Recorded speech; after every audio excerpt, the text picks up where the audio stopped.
Bom, hoje agora 8 horas e 44 minutos, temperatura aqui no centro de Porto Alegre, os termômetros ainda marcam 28 graus.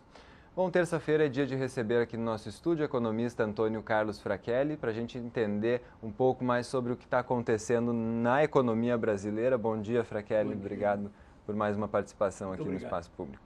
Frachelli, vamos começar falando aí pela reforma previdenciária, que é o que está pautando especialmente aí o setor econômico e também o setor político lá do Palácio do Planalto. O governo tem condições de levar a pauta adiante? Bem, eu diria que nas últimas 2 semanas, umas 4 ou 5 vezes houve mudança na posição do governo com relação à capacidade ou não de ter base de sustentação para a reforma da Previdência. No início não havia possibilidade. Aí houve, digamos assim, um esforço adequado do presidente. Acreditava-se que haveria a possibilidade de ter uma base de sustentação, depois voltou a haver uma negação e há 2 dias atrás o processo parece que voltou com muita força, né? A ideia do governo é dividir, fazer uma aprovação na Câmara no dia 18 e a partir daí deixar para o próximo semestre a passagem no Senado. Por que do dia 18? Porque depois nós temos o recesso parlamentar. Então, é o prazo que é possível. Bom, e Frachelli, nesse cenário dessa disputa aí pela reforma previdenciária, a gente tem visto aí muitos movimentos já eleitorais, né, para o ano que vem. A gente viu aí, depois que o ministro Henrique Meirelles admitiu a possibilidade de ser candidato ao Planalto, a gente viu também outros presidenciáveis aí priorizando a agenda econômica, né? O que está acontecendo aí nessa Bem, disputa? o que está acontecendo é que houve uma entrevista do ministro da Fazenda, Henrique Meirelles, em que ele fez uma análise das possibilidades do Lula e das possibilidades do Bolsonaro.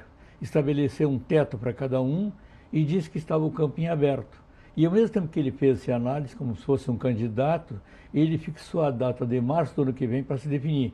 E ainda essa madrugada eu via no canal Bloomberg que essa posição voltou a ser enfatizada pelo Henrique Meirelles.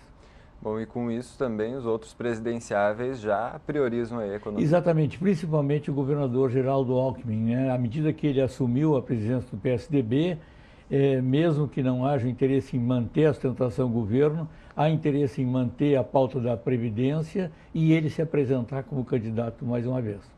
E Frachelli, mesmo com a política ainda tensa, ainda movimentada, o setor econômico vem conseguindo aí galgar alguma recuperação. Ele vem conseguindo, mas é uma recuperação incipiente, né? E exige uma apuração de dados para conseguir entendê-la. Por quê? Porque até o primeiro semestre quem puxou a economia brasileira, quem liderou a economia brasileira foi o agronegócio.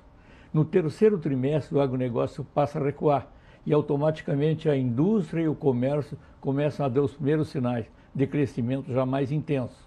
Então, no terceiro trimestre, o PIB cresceu apenas 1/10, mas a indústria e o comércio cresceram para compensar o recuo da agricultura.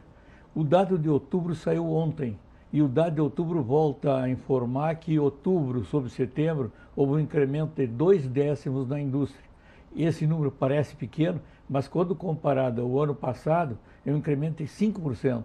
Se nós trabalharmos os primeiros 10 meses da indústria deste ano com relação ao ano passado, há um incremento de 1,9%. É um incremento significativo a essa altura da recuperação. E o governo deve incentivar ainda alguma recuperação adicional? Algum setor aí deve ser incentivado ainda pelo governo? O governo, na sexta-feira, começou a falar num pacote de bondades. Então, ele está fazendo o desenho desse pacote de bondades e tentando priorizar a construção civil, que gera muito emprego, o eletroeletrônicos e a indústria química. Então, por aí deve sair um novo pacote de bondades do governo. Bom, as bondades são para recuperar a economia. Para estimular a economia e fazer com que toda a indústria volte a crescer.